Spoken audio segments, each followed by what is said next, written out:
happy birthday. I told our volunteers this morning that this is not my birthday, this is not your birthday, this is our birthday because it's people that make up the Church of God. And so, happy birthday to y'all.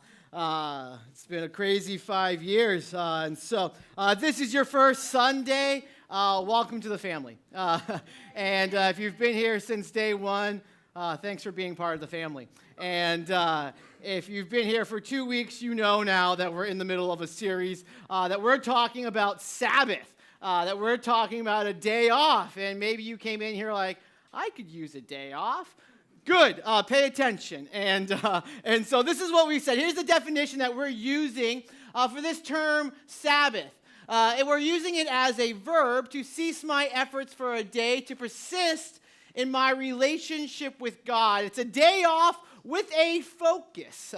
And so I had a few days off back in December. I took a week off and went down to Florida. We were supposed to go on a cruise, but if y'all remember December, that wouldn't have been too wise to do.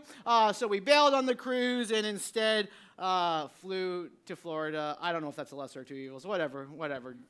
We did it. Anyway, so we went to an amusement park. I took my boys, my whole family, Ava and Reagan, to Islands of Adventure. And if you're a roller coaster enthusiast, you know that there are some crazy roller coasters at Islands of Adventure, Universal Studios, and so my boys are now tall enough to ride these pee your pants type roller coasters, and they're all we're gonna do this is gonna be awesome, and I'm like, that's great, you're probably gonna get scared and not do it, but here we go. And so we did it. We went, and this is a picture of Lane and I right before we went on a Velocicoaster. It's one of the crazy new roller coasters. Somebody gave us a fast pass, and so we were able to skip the line, and the three of us went right up, and I think I or they or we or whatever, we got front row on this crazy roller coaster that people fly to Orlando to go on. And because they're a little bit older, we were like, okay, they can start to learn some responsibility and get some freedom. And so I was doing something with Ava and Reagan, but the boys really wanted to go on this ride. And so I said, okay, boys, you can. We dropped them off at the front, and I said, okay, as soon as you get to the lockers, because they don't let you bring cell phones on the ride, you just give me a text saying I'm getting on the ride, and I'll come get you at the end. I'm going to let you handle the line by yourself. And so the line was an hour and a half long. And so they're waiting in line. They get to the place where they have to text me, and there's no service. And they're inside the roller coaster. And so Landon, bless his heart, he's like, well, we can't text Dad. I don't want to break the rules. And so he got out of line and then called me and said, Dad, I didn't have any service to call you, so we got out of line. And I was like, dude, what are you doing? Get on the roller coaster. We would figure this out. I would see that your text message comes through later when you get service. Oh, my goodness. Getting him some freedom, he was learning my heart as I was learning his heart. And now he knows, dude, there are some moments where Daddy's going to be understanding that there is no service. Get on the ride. When we think about Sabbath, part of this is learning the heart of God. Part of this is learning the heart of our Father and what He wants us to do and what He doesn't want us to do. When we think about this term Sabbath, are we taking it as seriously as Christ, our Father, would want us to take it? Today, I hope that we will find an understanding, that we will gain an understanding of the heart of God behind Sabbath. That to rest on the Sabbath is to rest in Jesus. Jesus and Sabbath go hand in hand. And so we're going to look in the book of Matthew. Last week we looked about Jesus saying, come to me all who are weary and burdened. You guys can look up that sermon. It was some of us are coming in here weary and burdened. But now Jesus goes on, and now he's doing something on the Sabbath. Here's what it says. At that time, Jesus went through the grain fields on the Sabbath.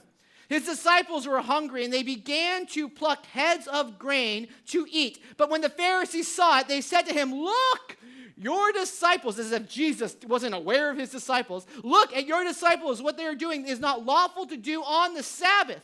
The Pharisees, like if you were to step back and think about this for a second, Jesus is walking around with his homeboys, and there's some religious people hanging in the back watching Jesus, waiting to accuse him, waiting to find something.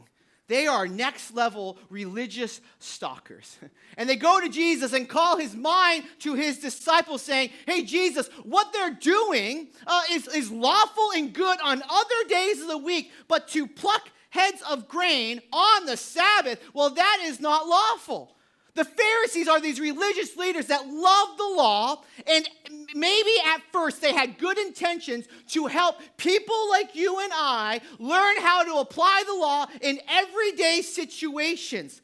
But where they went wrong is their application of God's law became law itself. They would say, to help you and I on the Sabbath and not doing any work, they would say this became law that you can't take a bath on the Sabbath. Why? Because water might spill out and you might be tempted to wash the floor. So no taking baths. They would say, hey, specifically to women, you're not allowed to look in the mirror because you might find a gray hair and be tempted to pluck it out. They were really good at splitting hairs on the Sabbath, as you would say. These strict regulations, they lost the heart of God in it. And so it's no wonder why the Pharisees came under fire with how they were applying the word of God. I take my Sabbath on a Friday because I work on a Sunday. Sundays are a long day for me, and so this isn't my Sabbath. My Sabbath, I take it on Friday. I take a full day off. I wake up, I do Insanity, Sean T, Beachbody, anybody else, and it's crazy. He's insane. So I do Insanity, and then I get my kids on the bus. Then I go to the gym and walk a little bit, and I read over the sermon while I'm walking and listen to some things, and I try to listen to a spiritual book, and then I like to go to Starbucks and get a big old cold brew. I don't use Starbucks. They have these special names for the different sizes. I just walk in, and I don't know any of those names. I just say, give me a wicked large cold brew, and they do. And so I get that, and then I work on a book that I'm trying to write and whatnot. It's just kind of my own way to kind of say no to a whole bunch of things and reconnect with God. Well, I'm at Starbucks, and a text message turned into a phone conversation. My grandfather was just in Peru for a few weeks, helping at an orphanage there and kind of seeing a land. He grew up there as a missionary, and he was flying back, and last weekend there was a snowstorm in New England, and so he got to JFK, and his hearing aids weren't connecting to his cell phone, so he was having problems like hearing and doing all sorts of things, and he was like losing his mind because his flight got canceled. He couldn't get to New Hampshire. He was stuck at JFK, and he didn't look like he was going to be able to get a flight for 2 days. It wasn't going to be till like a Monday, and it was a Friday, and so I'm talking to my mom, was like, Mom, like, I'll just go and get him. Like, Grandpa's not sleeping in the airport when his favorite grandson is sitting an hour or so away. But listen, if we want to do strict observance of the Sabbath, there are many that would tell me that I just sinned by traveling an hour or so to go and get my grandfather. But I did, because I don't want to be the one to stand before God and say, God, I took your Sabbath so seriously. My grandfather stayed at an airport for a few days. I don't think God's going to reply back with a...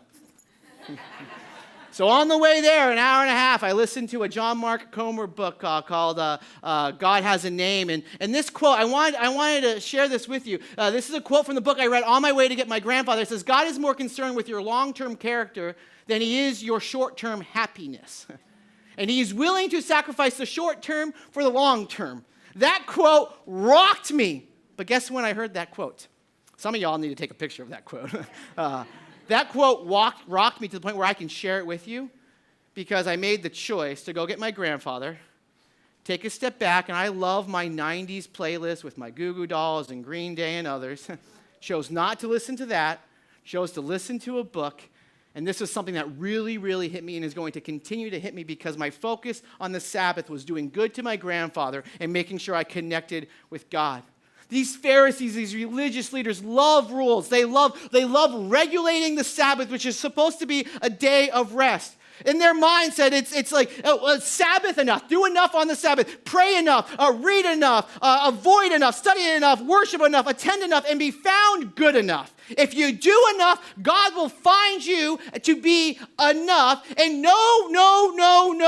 Sabbath is a day where we rest in Christ with all that he has done for us. Sabbath is the day that we put things aside and remember that religion says do. And Christ says it is finished, it is done. So what you will not find in this series is a list of rules and regulations that would go against the heart of the Sabbath. What you will find in this whole series is a bunch of principles and questions to consider and ask yourself as you reflect upon your own Sabbath. Here's how the story goes on. So Jesus now responds to this, and he said to them, have you not read when David was hungry? And those who were with him, and how he entered the house of God and ate the bread of the presence, which was not lawful for him to eat, nor for those who were with him, but only for the priests? Or have you not read the law how the Sabbath, the priests in the temple profane the Sabbath and are guiltless? I tell you, something greater than a temple is here. And if you had known what this means, I desire mercy and not sacrifice, you would not have condemned the guiltless, the disciples in this regards, for the Son of Man is Lord of the Sabbath. He stands up to these religious leaders that are supposed to be experts of the Old Testament, and he says to them in essence, if you understood what you were reading, if you understood what you're trying to regulate on people, you would not get to the conclusion that you're getting to. And he says basically, because I am God and because I am the authority, he schools them and gives them 3 key lessons for you and I. The first one is that the Sabbath does not restrict the deeds of necessity. King David, who is a great figure, especially for Jewish people as they read their scriptures. He is running around, him and his homeboys, they are hungry. They go to the temple, and the temple has food that is supposed to be only eaten by the priests, but that's the only food they got. And so the priests let David and his homeboys eat some food. It wasn't lawful, but Jesus is looking at this, and he's saying it in the positive. No one's condemning those priests. And so there is this moment where Jesus is permitting something to be done for a deed of necessity. And basically he's applying the saying, you think if I was okay with this, that I'm not going to be okay with your foolish man-made rules and regulations if those get broken from time to time when there is a deed of necessity. The second thing is the Sabbath does not restrict service to God. He brings out the priests. He brings out these people that on the Sabbath, oftentimes there would be double sacrifices. So you could conclude that the priests are working double as hard on the Sabbath, and Jesus is looking at these priests who the religious leaders would respect, and he's saying, you don't condemn them, do you? They're working just as hard, but they're not guilty of any sin, are they? And so the service to God is okay on the Sabbath. The third thing that Jesus is schooling them on is that the Sabbath doesn't restrict acts of mercy. He quotes the book of Hosea. If only you would have understood this. If only you would have understood mercy. If only you wouldn't just have read the prophet, but understood what he was trying to say. Then you would extend compassion to the disciples, not judge them. Godly devotion is always going to be merciful, not let me put you under my thumb. And in this passage, Jesus is claiming divinity and authority to speak like this. I just told you a little bit about my Sabbath habits. On my Sabbath, on my Friday, you will not get me setting up an appointment with anybody in this church. I have other days of the week to do this, but on my Sabbath, I need to reconnect with God. But my wife is a real estate appraiser. She doesn't have the freedom for the service of God that I have throughout my week. She's traveling, she's writing reports, she's doing things like that. So on her Sabbath, she just did it yesterday. If someone's like, hey, let's get breakfast and talk, and there's this spiritual mentoring aspect to that. Ava says yes. On my Sabbath, it would not be wise for me to say yes to that. Different strokes, different ways of connecting with God. But the focus for Ava is still the centrality of Jesus. The focus for me is still the centrality of Jesus. The focus of this day off is to disconnect and reconnect. That can be applied differently to myself and to Ava, can it? Disconnect to reconnect can be applied differently from me to you, can't it? It is to create margin in your life so that you can fill that margin with acts of God, service, mercy, things of those nature. That can be applied differently for you and differently for me, can't it? Sabbath won't just happen. Sabbath has to be something that is intentional rest. How that's applied to you and how that's applied to me will be different, won't it? If we go back to this definition, cease my efforts for a day to persist in my relationship with God, that's going to look different for you and different for me. The point is, are we trying? Are we doing it? Are we putting God as the focus? It might be an hour-long call with a group of friends praying, but for another, it might be a walk in the woods listening to worship music. For one, it might be journaling, writing out prayers. For another, it might be, I'm going to take a break from the Crime Junkies podcast, and I'm going to listen to a spiritual podcast. Whatever it might be, it's going to look different for you as it would for me. But here's what it isn't.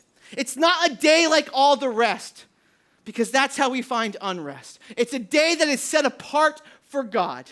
Here's how this story goes on. Now Jesus, Matthew brings out now a case in point. He went on from there and entered the synagogue, presumably still on the Sabbath, and a man was there with a withered hand. And he asked him, is it lawful? They asked him, this is the Pharisees, Bruin's hair. He asked them, is it lawful to heal on the Sabbath? And so they might accuse him. They're looking for a reason.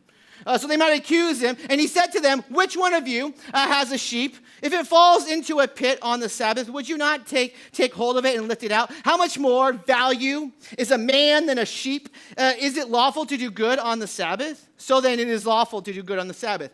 And then he said to the man, stretch out your hand. And the man stretched it out, and it was restored, healthy, like the other. Jesus is on his way to the temple to worship God. And the religious people are there waiting to attack him. And there's a man present with a lame hand there to worship God and hopeful that he might get some help. Now, the Pharisees had a rule that there was no healing on the Sabbath unless it was life-threatening. And so they're looking at Jesus and saying, this does not fit the bill, although it's inconvenient. It does not fit the bill as life-threatening. His life is not in danger. So according to the Pharisees, he is not a candidate to be healed. And so they use this man as a prop, go before Jesus and say, Jesus, is this lawful? And Jesus responds by talking about sheep. Because for them, and all of their rules and all their regulations, if one of their sheep fell into a pit, they said it was okay to do the work of pulling out the sheep instead of leaving the sheep in the pit. So Jesus uses one of their allowances and says, in essence, what's more important, your sheep or a human being? He corners them because they couldn't in their right mind say a sheep is more important than a man who is there for help. And so Jesus then looks at the man and like a boss right in front of them on the Sabbath says, you're healed. You're good to go. That hand that everybody else you think is powerless to heal, I am healing it right here, right now, like a boss in front of everybody. Jesus not only approved of doing good on the Sabbath, he did good on the Sabbath. Now, last, maybe September or whatever it was, I don't know, the Engroffs can correct me. The Engroffs bought a new house. And I was like, oh, great. Like, the Engroffs have been so helpful to me. This is going to be my chance to help them in moving because I have no skills to offer anybody in any way of life, but I can pick up boxes and put them down. And then they had the tenacity of moving on a Friday. And I was like, oh, boogers. And it really was a huge dilemma for me. because I was like, oh man, this week, and then that Saturday there was some stuff going on, and I was like, at first I was like, I don't think I can mentally handle it. Like I kind of just needed a day of like true rest. And so originally I was going to be like, I don't know if I can do this. And then some things opened up, and then I really sat back and kind of thought about it a little bit. And I was like, yeah, like I can help them. They're friends of mine that predate Wellspring, and so this isn't like about like doing a service. Like this is about just some friends. And so, but I still had my habits in the morning. I still went to the gym. Still had my time with God. Still read some books. Still listened to some things. And then like some of the things I like to be physically active on my Sabbath to kind of rejuvenate myself. And so I was like, man, moving, this is good because I am about 20,000 steps behind in the work week challenge with my parents on my Fitbit. My dad was crushing me. He had way more steps than I did.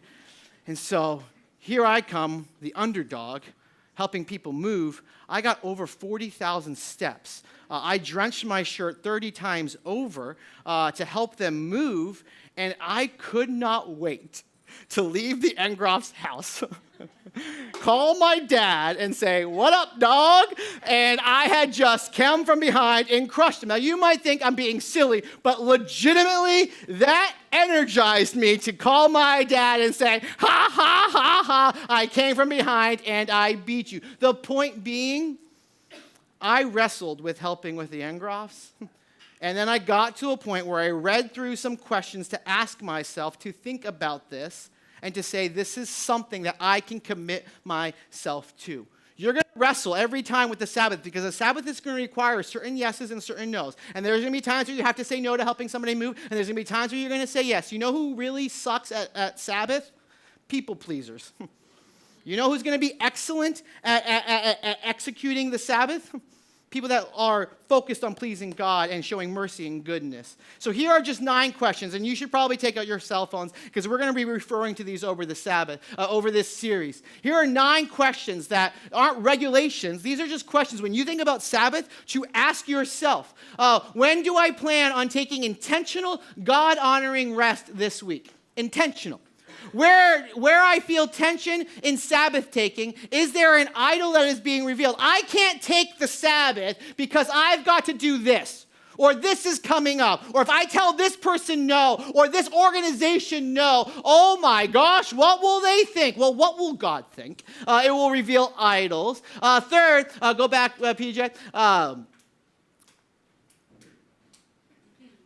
All right, so where I feel, who are the family or the loved ones that I can connect with for restorative time together on my Sabbath? People that I don't normally get to hang out with, but you know what? They energize me spiritually, so I'm going to hang out with them. Now go to that next slide. What feels like work on the Sabbath?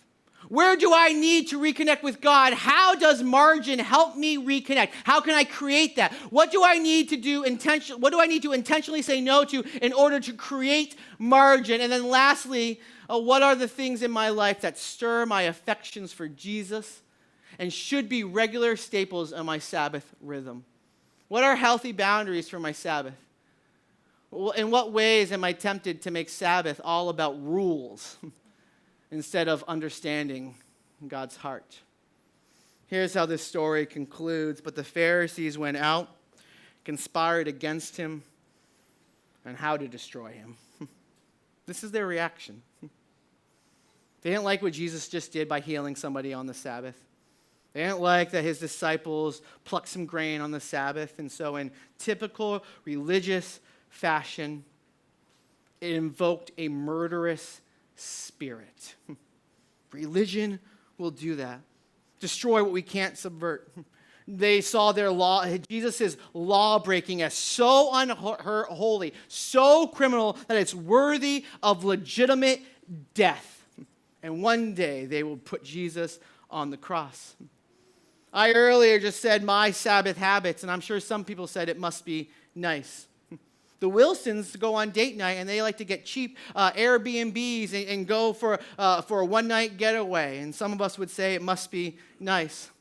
Laura prays with a bunch of people on Saturday morning for an hour. In my mind, it's 4 or 5 hours, but she says it's just an hour. And we would say it must be nice. Some people take walks. It must be nice.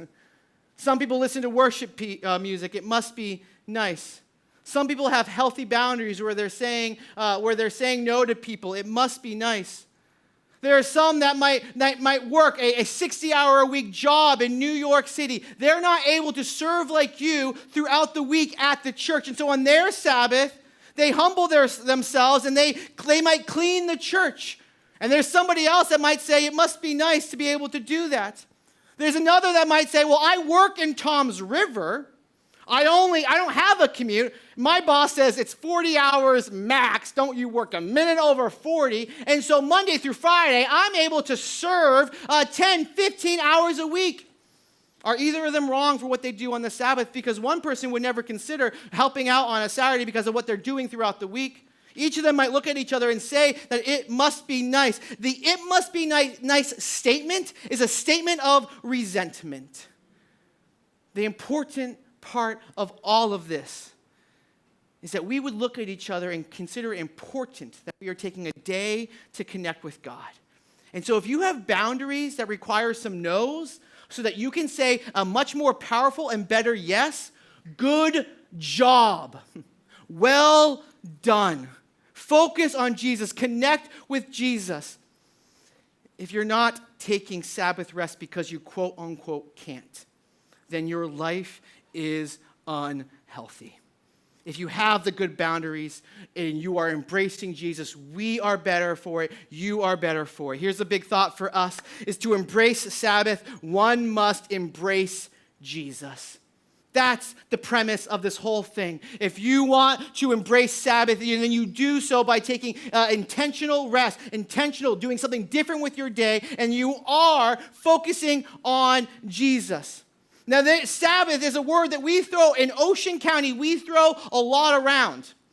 And there are people that would judge us for the way that we're talking about Sabbath. But any Sabbath that fails to embrace Jesus is not Sabbath rest.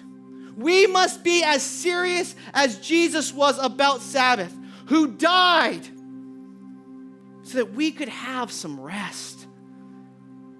Who died and said, I can conquer the grave. What in your life can't I handle? You think you're God. That's why you can't take a day off. But you're not God. Embrace Jesus. Last week's challenge and this week's challenge are both up here. Last week we said quit something. This week we're saying do good. And there's two different types of people right now that are having a world of anxiety. Quit something. Well, I'm a little embarrassed to say this, but I got nothing to quit. I'm going to be honest with you. Being slothful and lazy is sinful. Some of you have nothing to quit because you kind of live like you've already entered into eternal rest. Wait, I got more. But then there are some that say, do good. I ain't got no time to do good. I do not join with the rest of humanity saying, that a boy to the workaholic. The workaholic is equally as sinful.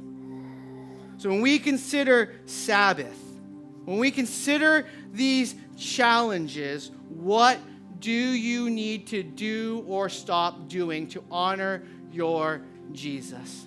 We're going to close with a song called Praise the King. And as we sing it, I want you to consider how to praise the King on a day of Sabbath rest.